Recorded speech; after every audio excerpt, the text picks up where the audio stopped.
கர்த்தருடைய பரிசுத்தமுள்ள நாமத்திற்கு ஸ்தோத்திரம். இன்றைய நாளின் கர்த்தருடைய வார்த்தையாக 2 நாளாகமம் 17வது அதிகாரம் 12வது வசனம். இப்படியே யோசபாத் வரவர மிகவும் பெரியவனாகி யூதாவிலே கோட்டைகளையும் ரஸ்துக்களை வைக்கும் பட்டணங்களையும் கட்டினான். எனக்கருமையானவர்களே, இந்த இடத்தில் யோசபாத்தை குறித்து வேதம் சொல்லும் பொழுது அவன் வரவர விருத்தி அடைகிறான், வரவர மேன்மை அடைகிறான். எப்படியாக? யோசபாத்தினுடைய ஆரம்ப நிலை நமக்கு நன்றாக தெரியும்.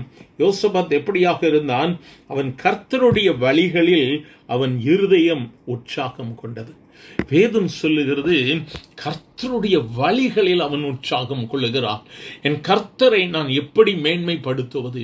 என் கர்த்தருடைய நாமம் உயர்த்தப்பட வேண்டும், என் மூலமாய் என் கர்த்தராகிய இயேசு அறிவிக்கப்பட வேண்டும் என்கிற அந்த உற்சாகம். அடுத்ததாக மேடைகளையும் விக்கிரக தோப்புகளையும் யூதாவை விட்டு அகற்றி போட்டார். எனக்கு அருமையான தேவ பிள்ளையே, கர்த்தர் விரும்பாதவைகளை நம்மிலும் நம் குடும்பத்திலும் நம்மை சூழ்ந்தவர்கள் மத்தியிலும் இருப்பதை விட்டு எடுக்கப்படும் பொழுது கர்த்தர் ஆசீர்வதிக்கிறவராக இருக்கிறார், மேன்மைப்படுத்துகிறவராக இருக்கிறார். இவர்கள் யூதாவிலே உபதேசிக்கிறார்கள். தேவ புஸ்தகத்தை வைத்துக் கொண்டு யூதாவின் பட்டணங்கள் எல்லாம் தெரிந்து கர்த்தரை குறித்து சொல்ல ஆரம்பிக்கிறார்கள். இதைத்தான் யோசபாத் எல்லா இடத்திலும் செய்ய ஆரம்பிக்கிறான். ஆகவேதான் கர்த்தர் யோசபாத்தோடு கூட இருந்தார். அவன் பாகால்களின் தேடாமல் தன் தகப்பனாகிய தாவீது முன் நடந்த வழிகளில் நடந்தான். அருமையான ஒரு வார்த்தை, வாக்கு தத்துவம். இன்று நம்முடைய வாழ்க்கை எப்படியாக இருக்கிறது? நாம் இயேசுவை பின்பற்றி கொண்டிருக்கிறோமா? உண்மையோடு உத்தமத்தோடு என் இயேசு எனக்கு போதும் என்று சொல்லி நாம் நடப்போமானால் கர்த்தர் நம்மோடு கூட இருப்பார்.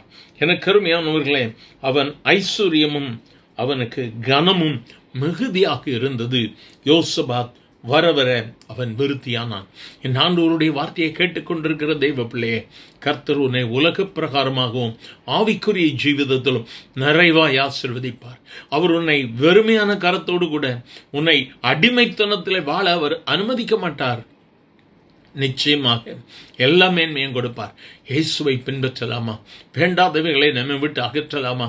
இன்னும் வேண்டாத கிரியைகள், வேண்டாத எண்ணங்கள், பாகாலை குறித்ததான இன்னும் வழிபாடுகள் நம்மோடு கூட ஒட்டி கொண்டிருக்குமானால் என்று எல்லாவற்றையும் தூக்கி எடுத்து போட்டு தேவ புத்தகத்தை வைத்து, ஆண்டவரே நீங்க எங்க கூட இருங்கப்பா, நீங்க எங்களுக்கு உதவி செய்யுங்க என்று சொல்லி நம்மை முழுமையாக ஒப்பு கொடுப்பவனால் நிச்சயமாக இந்த வார்த்தைகளை கேட்கிற நீங்களும் கூட மிகவும் பெரியவனாகவும் இன்னும் அநேக காரியங்களில் நீங்கள் வெற்றி பெறவும் கர்த்தர் உங்களுக்கு உதவி செய்வார். நம்முடைய இதயத்தை திறந்து கொடுக்கலாமா? எங்கள் அன்பின் ஆண்டவரே, ஆசீர்வதிக்கப்பட்ட இந்த காலை வேளைக்காக நன்றியப்பா. இந்த காலை வேளையிலும் கூட உங்க சமூகத்தில் எங்களை முற்றிலுமாய் தாழ்த்தி ஒப்பு கொடுக்கிறோம். கேட்கிற ஒவ்வொருவர் மேலும் உம்முடைய கிருபையின் வல்லமை இறங்கட்டும் ஆண்டவரே. பரிசுத்த ஆவியானவர் இறங்க வேண்டுமாய் ஜெபிக்கிறோம் ஆண்டவரே.